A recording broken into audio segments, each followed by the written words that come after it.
नमस्कार, मैं हूं आपके साथ पूर्णिमा मिश्रा और हमारे इस खास कार्यक्रम मोदी मुल्क और मुसलमान में आप सभी का स्वागत है।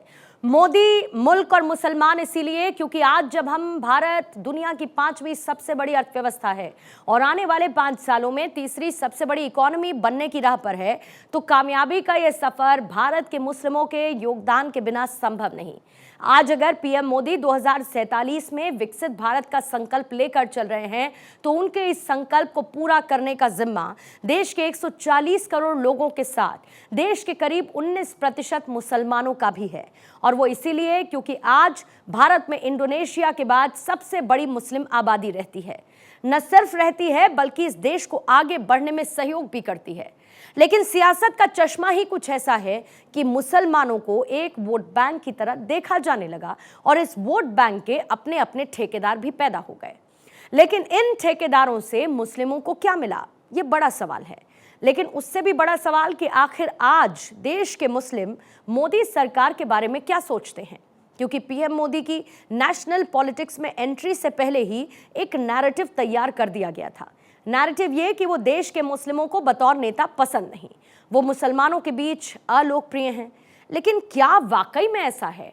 और इस तरह के नैरेटिव्स जिस बुनियाद पर गढ़े गए, उनकी हकीकत क्या है? ये बड़ा सवाल है।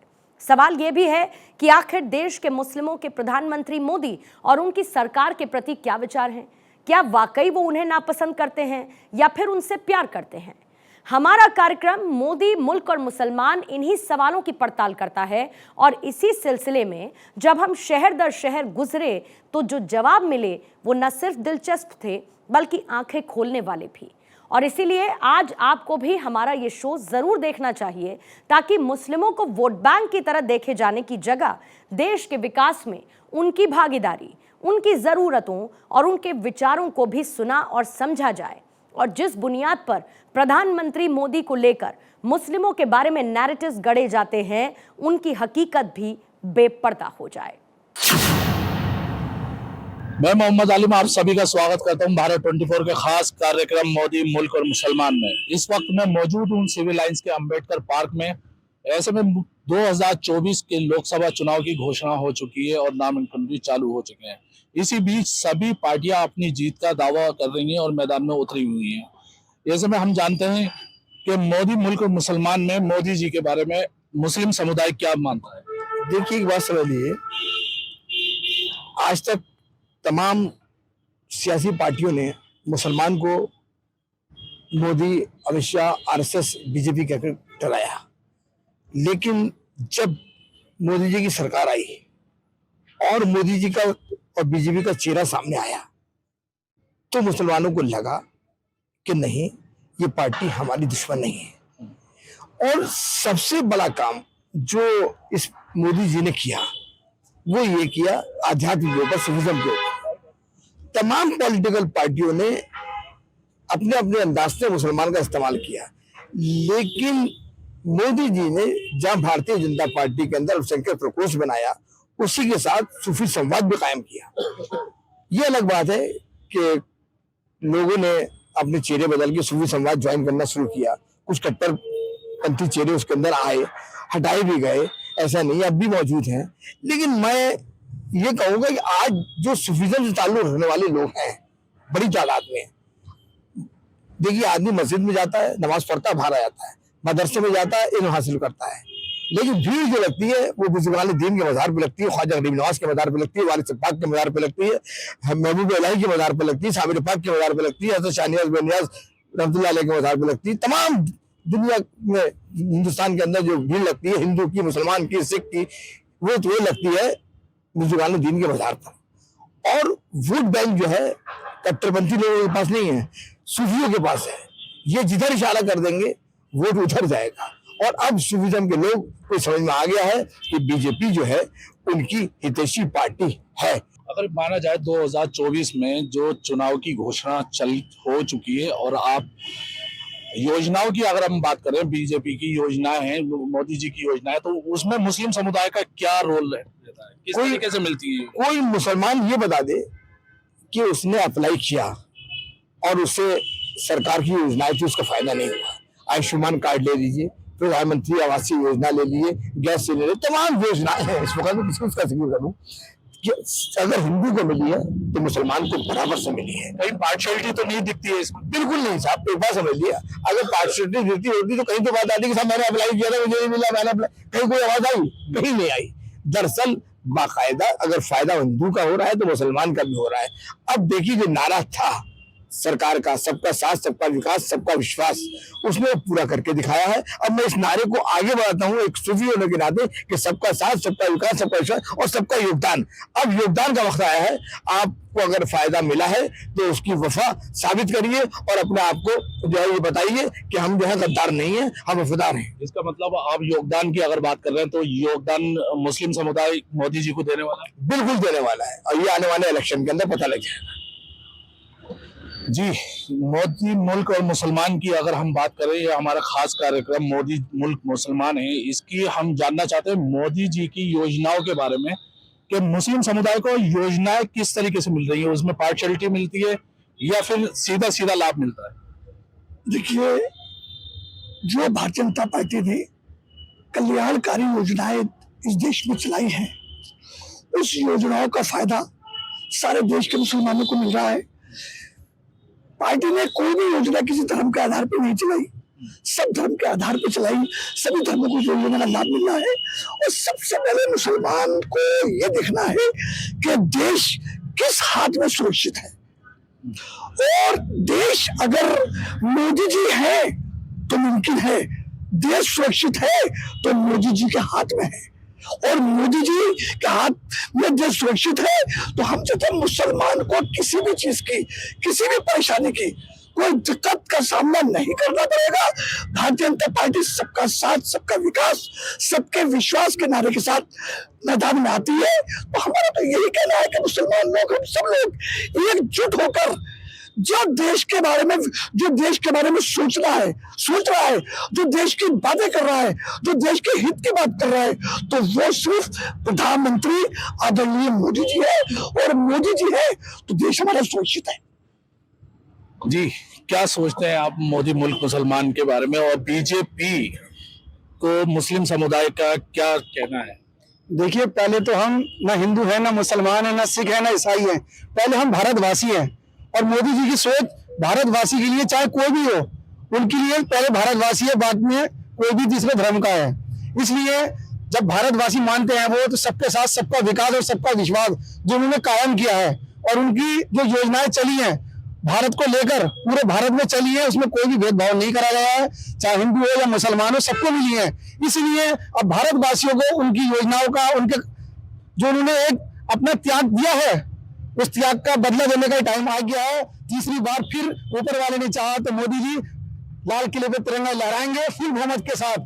विपक्ष पार्टियां चाहे कितना भी गुमराह कर ले, सीए लेके, एनआरसी लेके, विकास को लेके, हिंदू को लेके, मुसलमान को लेके, आज का मुसलमान पढ़ा लिखा है और वो भारतवासी है, और जिसके दिल में भारत के लिए प्यार होगा वो मैं मानता हूँ मोदी जी का वफादार होगा।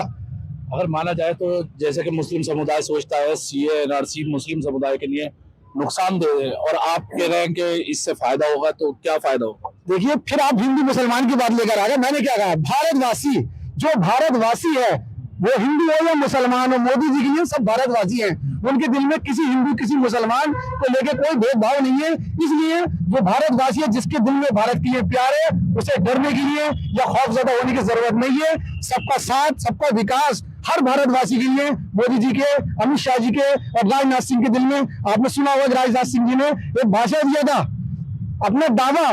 देखिए, एक मंत्री आपको भरोसा दे रहा है, इससे बड़ी बात कोई नहीं हो सकती कि जो भारतवासी है वो मेरे मुल्क का है, उसको देश से बाहर निकालना तो बहुत दूर की बात, उसकी तरफ कोई उंगली भी नहीं उठा सकता। आज तक किसी पार्टी ने ये डायलॉग नहीं मारा होगा, इस शब्द का इस्तेमाल कहीं नहीं करा होगा, जो हमारे राजनाथ सिंह जी ने एक मंच पे खड़े होके फुल आवाज के साथ सीने ठोक के गाइए। बताइए, आज तक कौन से मंत्री ने, अखिलेश जी हो, राहुल जी हो, किसने ये कहा कि मुसलमान सीने ठोक के जब तक मैं हूं कोई उंगली भी नहीं उठा सकता उनके ऊपर? और आपको क्या सबूत चाहिए भारतीय जनता पार्टी से? योजनाओं की बात करें, बीजेपी की योजनाओं की बात करें, तो क्या मानते हैं उसका मुस्लिम समुदाय को, बीजेपी को जो योजना है मुस्लिम समुदाय को सीधा लाभ मिल रहा है या उसमें पार्शियलिटी हो? देखिए, मुसलमान जो मुसलमान है, मुसलमान का मतलब होता है मुकम्मल ईमान, और जो ईमान वाले हैं वो वफादार होते हैं, जिसने उनके लिए पानी का एक गिलास भी पिला दिया उसका भी हक अदा करते हैं। और ये तो योजना है जो पड़ोसी 10 रुपए किसी को नहीं देता, मोदी जी ने उसके लिए 5 लाख की योजना, न 10,000 का लैपटॉप या न साइकिलें दी, 5 लाख का इलाज, आवास योजना, उसमें कहीं भी भेदभाव नहीं हुआ है। अगर मुसलमान अब भी नहीं मानेंगे तो कब मानेंगे और किस तरह से सबूत दिया जाएगा वफादारी का, ये बताइए। लोग कहते हैं हम वफादारी का सबूत देते हैं, भारतीय जनता पार्टी सबूत देती है कि हमारी नजर में जो भारतवासी है उसके लिए हमारे हर चीज का दर खुला है। और आप अगर हिंदू मुस्लिम की बात करेंगे तो ये बात अब छोड़ दिए, अब मुसलमान जो है पढ़ा लिखा है, जाहिल नहीं है जो इस बात में बहकेगा। हिंदू मुस्लिम की बात करें तो लोग कहते हैं कि हिंदू मुस्लिम बीजेपी करती है, आप किस? देखिए, हिंदू मुस्लिम का जिक्र नहीं आता है, हमेशा ये आता है। आप क्यों अपने आप को मुसलमान समझ रहे हैं? पहले तो आप भारत के नागरिक हैं, भारतवासी हैं भाई। जिस मिट्टी का खा रहे हैं, जिस देश का खा रहे हैं, जिस जगह की हवा का सांस ले रहे हैं, वो क्या जगह है? भारत है। तो पहले हम भारतवासी हैं, फिर मुसलमान हैं, फिर सिख है, फिर ईसाई है, फिर हिंदू है। पहले हम सब, अगर आप खून निकालेंगे तो सबके एक ही खून निकलेगा, कोई अलग कलर का नहीं निकलेगा। अगर माना जाए 2024 में प्रधानमंत्री मोदी जी को बनाना चाहेंगे आप? मैं नहीं, पूरा भारत की आपको तो यही पुकार है और यही आवाज है। तीसरी बार मोदी सरकार फिर से 400 पार। जी सर, क्या नाम है आपका? शुजात अली। सुजात जी, ये बताइए 2024 के इलेक्शन की घोषणा हो चुकी है और यहाँ पे अगर हम बात करें बीजेपी की योजनाओं की बात करें तो किस तरीके से मिलती है? देखिए, आज तक जितने भी राजनीतिज्ञ आए हैं अलग अलग लोग तरीके से लुभाने की कोशिश की है मुस्लिम समुदाय को। किसी ने साइकिल बांट दी, किसी ने रिक्शा बांट दी कि 50 जोते रहो, या किसी लैपटॉप बांट दिया। आज मोदी जी ने आयुष्मान कार्ड दिया है 5 लाख का। आप 5,000 रुपए नहीं देंगे अपने सगे भाई को, 5 लाख का जीवन बीमा दे दिया। और आज जिस तरीके से कार्य चल रहा है, आयुष्मान और उज्जवल योजना, 3 तलाक का, सभी कुछ माशाल्लाह मोदी जी ने दिया है। और पूरा समुदाय हमारा चाहता है कि मोदी जी फिर से तीसरी बार सरकार बने और प्रधानमंत्री देखना चाहता है। अगर योजनाओं की हम बात करें तो योजनाओं का कैसा मुस्लिम समुदाय को लाभ मिलता है? देखिए, मुस्लिम समुदाय को छोड़कर सभी लोगों को मिला है, हर पर्थे को लोगों को मिला है। ऐसा नहीं, जो भी योजनाएं सरकार ने दी है सबका साथ सबका विकास पे कार्य किया है। जी,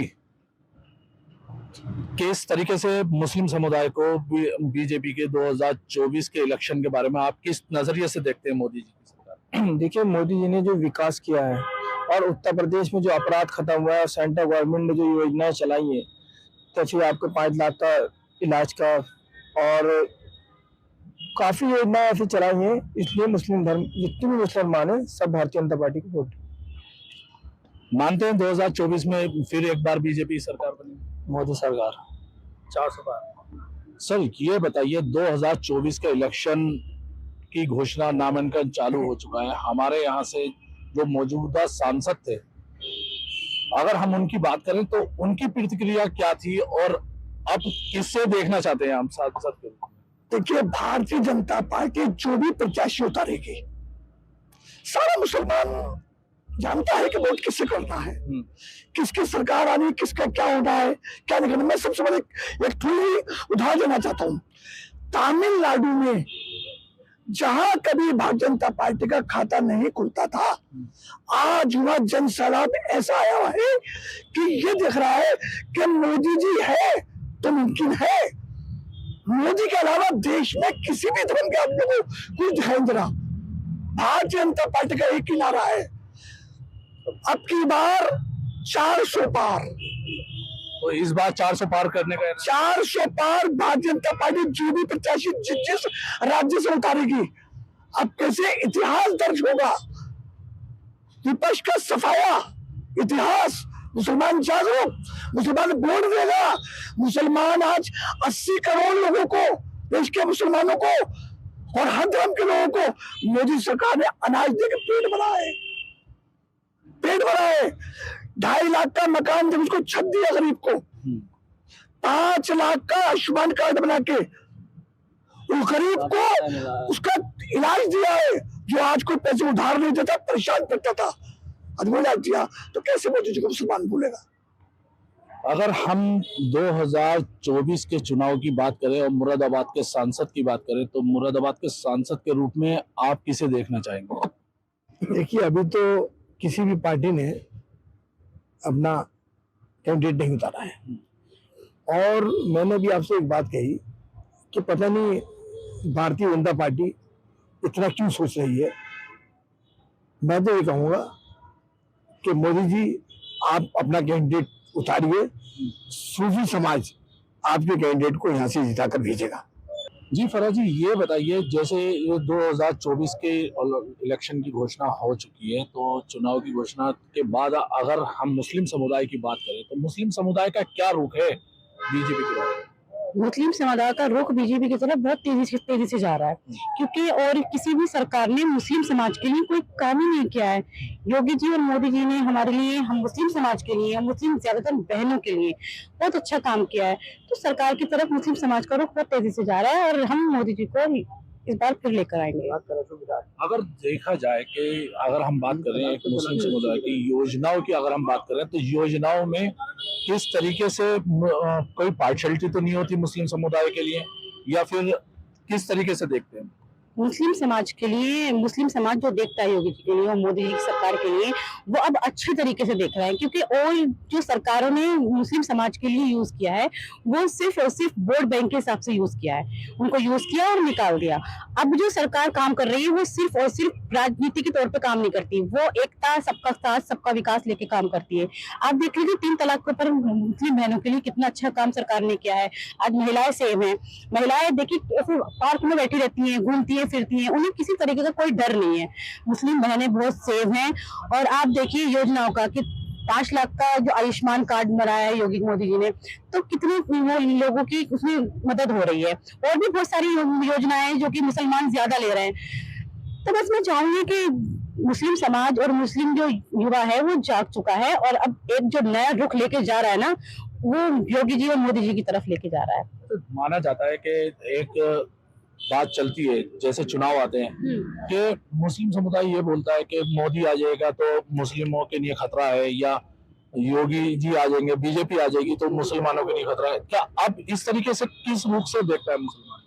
नहीं, ये सिर्फ लोगों की राजनीति है। वो जो लोगों के लिए भय बना रखा था ना लोगों ने, जो और लोगों ने, विपक्षी लोगों ने जो भय बना रखा था मुस्लिम लोगों के लिए, मुस्लिम बहनों के लिए, कि मोदी सरकार जो है वो ठीक नहीं है और मोदी सरकार जो है वो मुस्लिम के लिए अच्छा काम नहीं करती है, और ये सब कुछ भय बना रखा था, वो आज सरकार कर रही है काम। तो मुस्लिम समाज देख रहा है, वो भय लोगों के दिल से, मुस्लिम लोगों के दिल से निकल चुका है। तो अब मुस्लिम मुसलमानों को दिख रहा है कि उन्हें किसे चुनना है।